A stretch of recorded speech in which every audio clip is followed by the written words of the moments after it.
Hey Facebook friends, this is a video inspired by the recent events in Maui, but it also links into a movie called The Great Awakening. I want to link the two together for you, and I want to help raise your vibration. I'm doing this for myself as well. Now, if you're anything like me, you pick up on the energy from the collective and you feel it deeply. Things that happen worldwide, you feel it. So if that's you, you'll want to watch this video. Okay, so the recent events in Maui, you'd have to be literally burying your head in the sand to know something is not amiss. Like, it just doesn't all add up.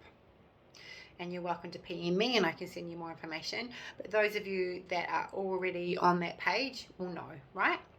And then you've got the movie The Great Awakening. Now, the movie The Great Awakening, if you're like me, politics used to bore me. I wasn't always aware of the agendas at play. But Christchurch, New Zealand, where I'm from, our Prime Minister is very much in bed with anything to do with China, and our previous Prime Minister as well. The rollout, what they call Agenda 2030, the smart cities, it's going to be a happening thing, right? Okay, so where is this going and how can I link this for you and how can I help raise your vibration?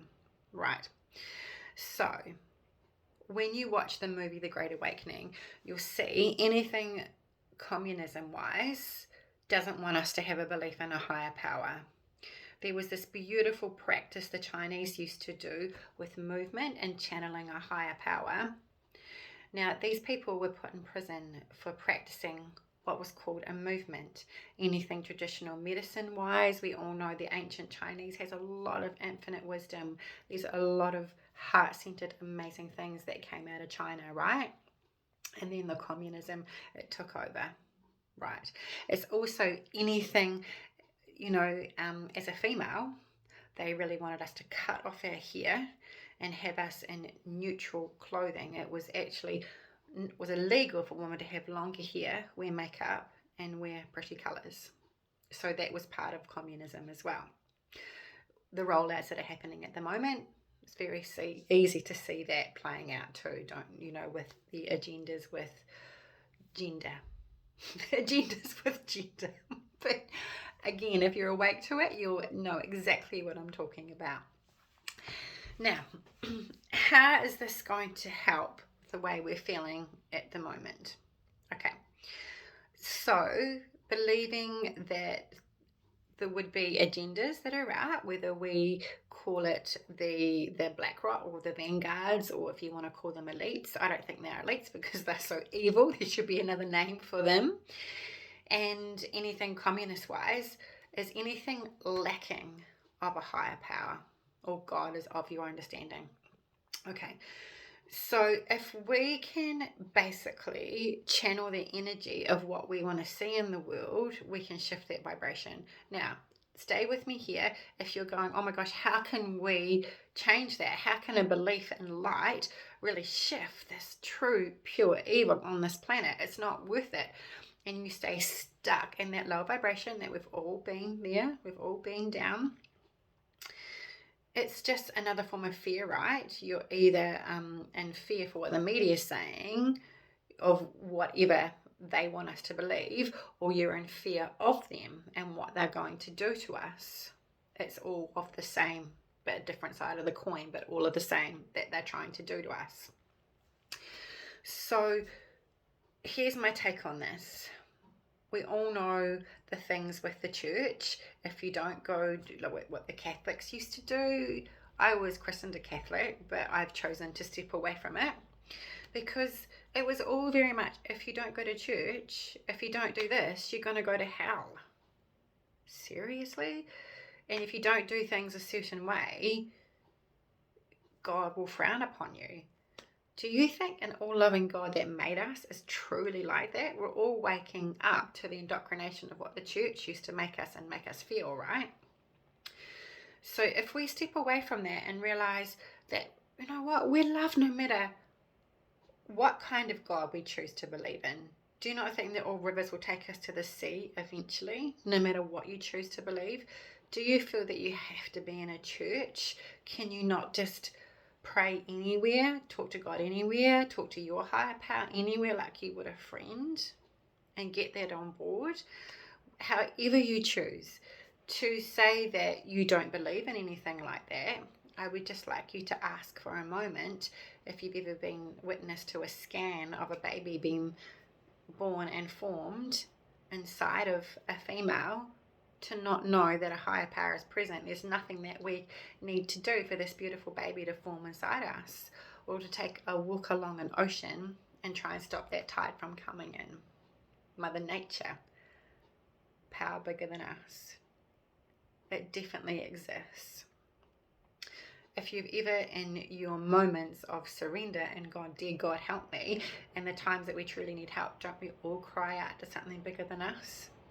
It's now time to come together and rise up as a collective and put out the energy of what we wish to see. What do you want to wish to see? What do you want to see in the world? Do you want to see fruits and vegetables and organic food that's more affordable? Medical beds that have been hidden from humanity that will help heal a lot of our illnesses and things that take people out early on this earth plane? Do you want to see a lot of the additives that don't need to be in our food and our crops taken out so we have the longevity of life? There's so much that needs to shift and change. The educational school system, what is being really taught in these schools. There's a book that came out this week, and that's designed for 8-year-olds, talking about sex for our 8-year-olds. And it's on the market to teach them. How evil are these agendas that we're not realizing what's going on? Do we want to shift that and bring back the innocence to our children? Yes. So we've got to put out the vibration of what we want to see. Put it out.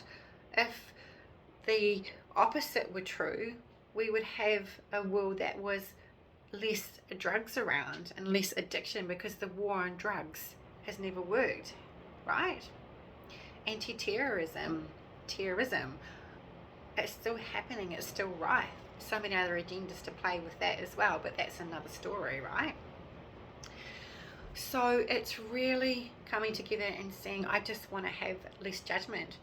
When a smaller part of this is if we judge each other in society, or we have lower vibrations and we think there's a scarcity and lack mentality, when we have feelings of jealousy, competition, and we talk about others or gossip, we're sending out that lower vibration as well. What about the energy of there is more than enough for us all? There's enough abundance, and creating and putting the ripples of that out to each other.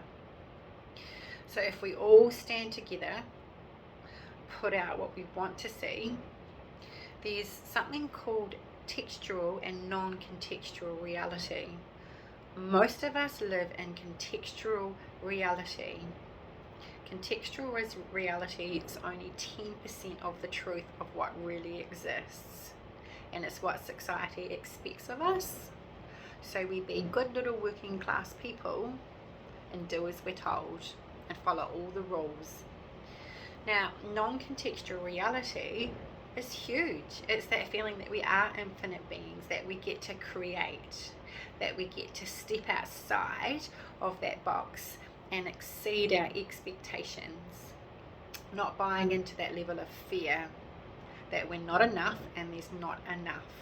When we step outside of that and take on board a higher power in our lives and know that we can achieve and create good things for our lives and not the lower vibrations of scarcity and lack and the evil, that we can create with a higher power, and that we can all come together to raise the vibration for the collective, for everything that has been going on. So I'm going to have to wind up this video because this rain is getting really loud outside, and that's another story too with the weather patterns. Those of you watching this will get it, you'll know, because yeah, everything's just so obvious now, right? But let's make a shift of what we want to see. Let's put it out and create that non-contextual reality. Okay? Infinite beings in a body that the miracle of life, witnessing a newborn baby being born, that there is a power greater than us, and channel that and step up and create the world we want to see, not the fear-based contextual reality of what's going on. So I hope that helps. I hope that we can send our love and prayers to Maui and to all other places in the world that are affected. It's happened in our own country. You only have to look up north. What happened in Hastings, we had our share of it in Christchurch with the earthquakes that many of us have lived through. Okay, so it happens worldwide. We just need to send that vibration of love and that energy out. Imagine if every single person on this planet was doing this, right? It's like turning on the light in a dark room. What does light do? It cancels out the dark. So the light is our higher power. Don't buy into anything lower vibration. Okay, so I'll leave you with that, and I'm just sending you all love and light.